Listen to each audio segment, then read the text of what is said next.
Think of like an old gummy worm that gets stretched, overstretched, and then let go. It doesn't just bounce back, right? So think of the muscles in the back of your spine. If they're rounded forward like a C, if you're typing or writing or sitting in a car all day, when we get up, they don't just go bounce back really nice. We have to train them to do it again. Hello, everyone, and welcome back to the Sophia Chang Show. I'm not gonna lie, I've been waiting for this particular interview. Erin Tietz, I have been working with Erin for years now, and you guys remember if you listened to my episode about how deadlifts saved my writing career, nothing helped except when I found Erin. This was the only time that somebody gave me exercises that actually had traction. So thank you so much, Erin, for coming onto the show. Thank you so much for having me, Sophia. I'm so happy to be here. I am not the only writer who is in pain pretty much all the time. Even my guests who come on who are writers are like, oh, I'm sitting all day long. So please save us. Save us from from ourselves. I'll do my best. I know people are saying, wait, what is this fascia thing that is doing so much heavy duty? So tell us in 5-year-old terms. When I started, I didn't even care. I was just like, I'm just going to do the exercises she's teaching. And when I did them, my life changed. I know this sounds crazy. It sounds like some kind of weird thing, but it's totally not. So tell us what fascia is. No, that's like totally what happened to me too. That's why I teach this, because I'm like, what just happened to my body? I'm like, oh my God. And I felt amazing after 10 minutes, where I had done 10 years of physical therapy to deal with a hamstring tear. And I couldn't believe it. And I worked in outpatient rehab. So I'm like, wait, what just happened? So yes, so fascia is connective tissue, and it's everywhere in our body. A long time ago, people used to think of it as just packaging material for our body. So surgeons would go in and they would get the fascia out of the way to get to, quote, the good stuff, the muscles, the tendons, the bones. But in doing that, we were missing the biggest piece of the puzzle, because fascia is not just inert. It is not passive. Basically, it's our structure. It's our form. It supports us. It wraps around muscles, but it wraps around every muscle fiber, every fiber bundle, every single nerve. Our lymphatic system lives in our superficial fascia, our eyes, our cells, everything. So I used to say, if you take away muscles, skin, bones, organs, you'd still have the same shape, because our fascia is that integrated into every part, every system of our body. It has a different role or different function depending on the body's needs in that particular area. Why do you think people don't even know what it is or even talk about it when it's so effective?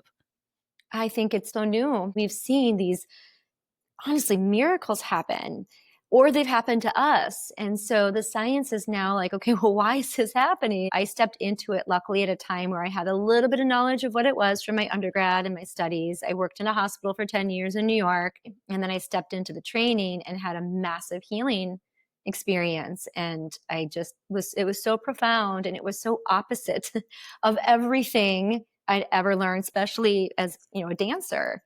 It's kind of like opposite of stretching. Love that you said that it's the opposite of stretching, because a lot of the exercises externally may appear to look like stretching, but it is very not. And we've talked about hypermobility a lot, especially this is a problem with dancers, former dancers, and with people who do yoga a lot. They get a lot of those almost stretching injuries, which I also have when I do yoga. Yes, we all do. I literally do not stretch anymore. I only do the exercises that we go over to protect myself. I know people are sitting here going, okay, you two whack jobs. Like, what are you actually talking about? Right. Oh, yeah. That's okay. I'm already weird. This is like me on another level. So what I would love is for you to do a really quick, easy demo. And I do them throughout the day. I do the little wrist thing, and so, yeah. Oh, which one? We could do the arm swivel, or we could do the trap activation, because trap's really good for writing, for shoulder writers. Yes. Please. Okay, so just to talk through a traditional stretch, you lengthen a muscle. Well, once you hit that end range where your body says, I feel the stretch, that's it. That's as far as the tissue has to give. So when you go past that point, fascia adapts to the demand. So when we overstretch, it adapts to protect us. And in that instance, it can get more dense and actually can backfire on us. That's why so many people have back pain, and if we all did the same quote back pain stretches, then why do we still have back pain, right? And so we need the tissue to change. And if the tissue doesn't change or reorganize, those patterns stay in our body. So instead of lengthening to an end range stretch, fascia activation is to shorten. I'm going to show you the bicep really quick, and then we'll do the trap. Instead of lengthening, you shorten the area you're targeting. Fascia needs tension and compression and movement to change. So then you push against your arm, or if you're working with someone, when I'm with a client, and then you add resistance, but it doesn't have to be a lot. People have this idea they have to break up fascia and roll it out. Well, science is kind of showing that it prefers a gentler approach. So we engage the tissue, and then we wait for the nervous system to make that connection with the brain. And it's like this aha moment. Okay, like I feel it where I need it. And then you create length in the opposite direction, all the while you're engaging. So I use the acronym C, shorten, engage, elongate, just to keep it super simple. So we'll do the C, fascia activation, first for our traps. And if you want me to do the muscle swivel for the hands and wrists, we'll do that next. So you'll take, let's say, your left hand and you'll cross it. You guys got to do this. Do this right now. Okay, now talk us through, for those listening, you can hopefully get enough out of it from my words too. So take your body and set up nice and tall. Activate the abdominals just enough to give you some spinal stabilization. You'll take your left hand and cross it over your shoulder on the right. Just rest the hand on top. Now we're going to work on the trap on the left side. So to shorten it, bring the elbow up. Now we just shortened the left trap. Now we have to add tension and compression. So we're going to take the right hand and we're going to reach underneath so the fingertips are on top of the elbow. So you don't want to palm it because that will tell the brain to push down. And we want to push up. So just your fingertips. Now your elbow is going to push up into your fingertips and hold it and wait and just notice what you feel first. Take that first impression. You'll feel that left trap turning on. It might feel good, it might not. You might need to wiggle your shoulders and settle into a slightly different orientation. And then let's say on a scale of 0 to 10, 10 being that you're pushing as hard as you can, we're only at about a 4 or 5. And then in a moment, we're going to go down to about a 1 as we start to bring that elbow down towards the chest. It's still gently resisting up towards the ceiling, but you're going to let the right hand win and guide it down to the chest. Nice and easy. Then relax all the way and bring the elbow back up. And you might have noticed it went a little bit higher. So we'll do it again. So you're pressing the elbow up into the fingertips. Wait for a few seconds so the nervous system can get there. Then you're going to guide that elbow down very gently. It's almost like the elbow is a magnet to your fingertips versus they're not pushing hard against each other. They're together in that direction. And then relax. We'll do one more variation here. Lift the hand up so it's just hovering above the shoulder now. Yeah, there's a lot of wiggles in between, which is kind of good. So same thing here. The elbow's going to push up, but now because that hand is free, you can choose any pathway you want. You might come across the body as you bring the elbow down. You might go straight down. You might bring the hand further back, and you're searching for what the tissue is saying, what it's doing. And then you relax. So it's repetitious. It's super slow. It's very gentle, but it's all about engaged movement. There's so much conversation right now. Like, I know we've worked together for a while. So it's like, there's always a lot of conversation because your body stores, a lot of stuff. And so it talks to me when I'm doing things. It's like, oh, no, not safe is the first thought because I have in the past hurt this elbow. And then it's like, and then I have to be like, it's okay. I'm very gentle. It's okay. I'm not doing anything. Right. So it's great. So as you guys are doing this, pay attention to what messages you're also hearing. Such a good point. And the way it feels in each body is different because of our past histories, our traumas, injuries, postures. It just settles in our body. And when you're doing it, what I love about this is it's a closed chain. So the brain is always registering what's happening. So all the control is in your hands. You can go less with resistance. You can go shorter with your movement. You can just hold it and move somewhere else in your body and not move the arms. So really, you said it perfectly. The tissue is talking to you. That's the communication of the fascia because it's highly innervated with sensory nerve endings for sensation, for pain. So it is really literally talking to you. It's saying, this is what I feel. This feels great, or this doesn't feel so good. And you can micro adjust and control it to fit your body. Ugh, I love this. You see how amazing this is? Every time we work together, I'm like, oh, my life has changed again. Oh, So that's I so just sweet. felt something that come up, Erin, where I did kind of feel like, that nervousness, but then afterwards, my whole nervous system seemed to be shifting and adjusting. I do feel calmer, and yet it's also like a release of the stress I didn't even realize I was holding in my jaw. Can you speak about what's going on with the nervous system? Why I'm feeling that kind of stuff, or why people might feel that kind of stuff? Definitely. So the nervous system and the fascial system and the muscular system, really like the neuromyofascial system, work so closely together. And like I said in the beginning, fascia wraps around every nerve. And so when we're addressing the fascia or conditioning the fascia, the nerves are a big part of it because they're living in there, right? And so when we are adjusting the fascial environment of the trap on the left shoulder, like we just did, the nerves that are coming out of the neck through that tissue and then traveling to wherever their destination is are being affected. And that sends messages back to the brain, again, for the sensation of what's happening. But at the same time, when we live in overwhelm, or if we feel that we are burnt out, I'm actually giving a talk on this tomorrow as well. Our fascia then kind of constricts, and it does that withholding type of thing too. So when we get in and do stuff like this, that nervous system then in effect then has the opportunity to respond. And a lot of times it's like, oh, thank you, because it has more spaciousness for those nerves to live in that tissue now. And it's this overall system change, even though we're in one area of the body. The vagus nerve is there's a lot of talk about the vagus nerve, the wandering nerve. And that particular nerve too, it's wrapped in fascia. So that's why things like humming, vibration, fascia loves those too. So does the vagus nerve. So it's the idea of everything being connected. My idea of the fascia work in relationship to the nervous system is that it allows you to be embodied. And I think that's one of the biggest things that I've experienced, and a lot of the people I work with do too, because we feel so separate from our bodies, especially if we're in chronic pain, especially if we're recovering, if we're in trauma and busy lives, the world we live in is stressful. Like all of that plays a role into how we feel. And when we do this fascia work, you just even said, I felt this, I felt that. That's you feeling yourself. And that's bringing you back into your body, which is such a magical thing and something that's hard to do. But this is definitely a way that we can do that. Yeah, you guys, I may look like I'm melting like right now because my whole body just reset itself. And I love that you use the word embody. Writers, we are not just good craft, good mindset. This is our vehicle. And if our Mhm. vehicle is feeling wrong or feeling bad or in pain, that's going to affect our writing. Let's do a real quick wrist one because I know that Oh, yes. yeah, Yes. let's quickly. All right. Pull those sleeves up here. So you're going to we'll just stay with the left arm here just because keep it the same theme.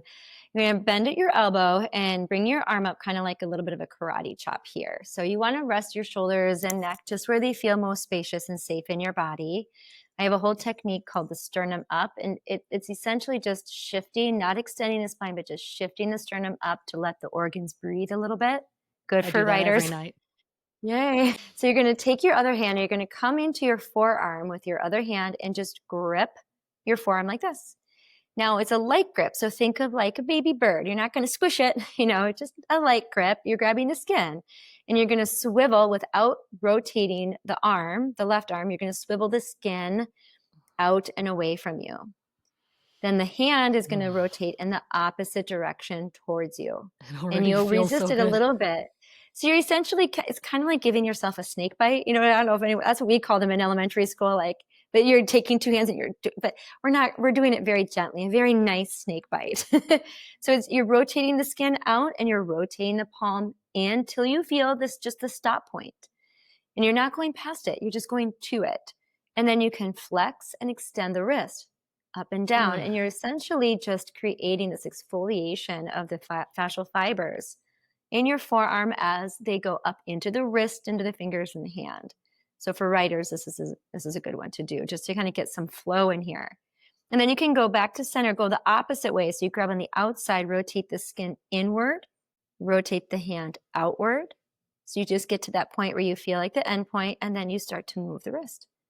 And of course, you can do other things. If you're feeling comfortable or tensing in the shoulders, wiggle it out. It doesn't have to be super. You can even do circles with the wrist. So it's just essentially creating a different orientation of the fibers with a little bit of tension and a little movement. You can do it closer to the elbow for those who might have elbow pain.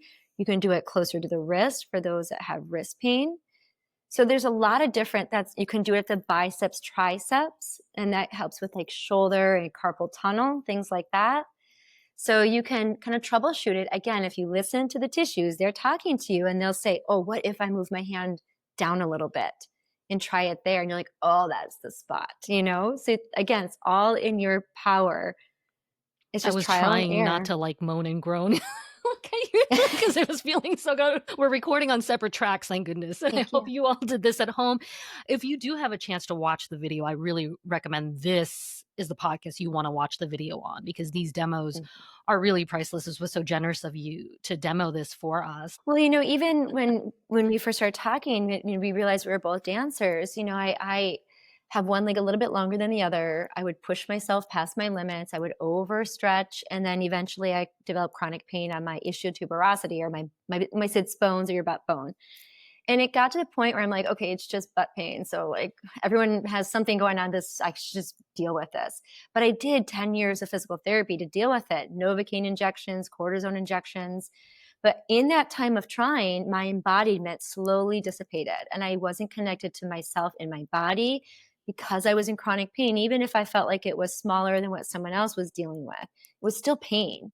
And I needed to honor that as well. But at the same time, my personality changed so much.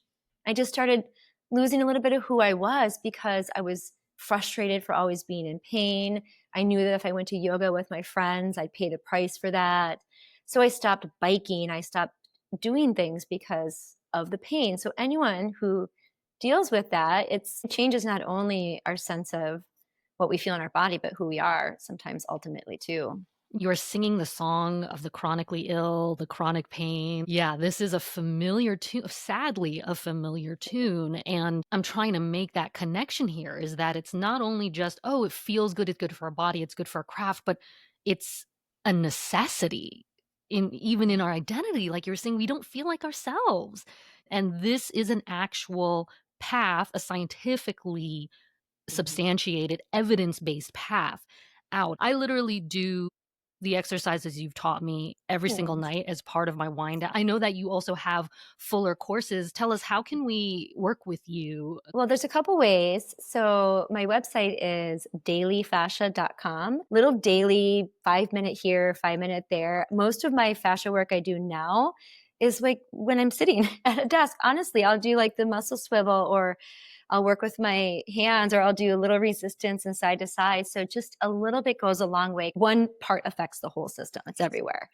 So dailyfascia.com is my website, and I have online courses. An intro course would be the 5-day fascia fix, and it's just 5 lessons, each 10 minutes, and I teach a different fascia activation for every area of the body. I have stuff for the shoulders. One of my favorite ones is for neck pain, and the only place you can get it is on my website. So it doesn't live anywhere else but my website. And then I work with dailyom.com. I just completed my 6th course with them. And my last course was Reverse the Damage from Sitting, a fascia approach to find relief in the body. So it's a course literally just to help heal from sitting. And it's very strategic. So it's not like, let's stretch your piriformis, let's stretch your lower back, bring your knees to your chest. It's none of that. The possessive side of me is like, doesn't want to share, Erin, my secret weapon with you guys. But the part of me that's like, no, I need to share this, is really, really glad that I had you on. I'm going to have to set up my next session with Erin. You have more. Well, the beauty of it too is that that's why there's online courses, so that people can dabble in the work, kind of get a idea of it. And then if they I do virtual sessions and in person in Minnesota, it really is cool because then they have a little bit of idea. And I have stuff on YouTube and Instagram too, but I also have a Patreon community. So I know a lot of writers on Patreon. Well, I'm like a Fascia Patreon person, and that's where I hold my monthly membership, and it's like $20 a month. But I have programs just for the shoulders. I have programs just for the lower back. I have 30-minute classes, 45-minute classes, and then a bunch of 2-minute classes. So that's just another way if people are trying to dabble into the work a little bit. I myself started in several of the courses, but then very quickly wrote to Erin and was like, "We need to work together." Yes, I'm so glad you did. Oh, I am too. Thank you so much for coming on today. This was again, I really hope somebody walked away from this video and was like, "What? My body feels different," because I know mine did just from having this interview. So this was such a treat for me and for all of us. Me too. Thank you so much. And I'm here for questions and to help in any way I can. But I love your podcast and you have a great community, and I'm just happy to be a part of it today. Oh, thanks. You heard it from the Daily Fascia expert herself. So you better subscribe because there's going to be more Yes. good stuff like this. Thank you so much, everyone. See you next time. Bye.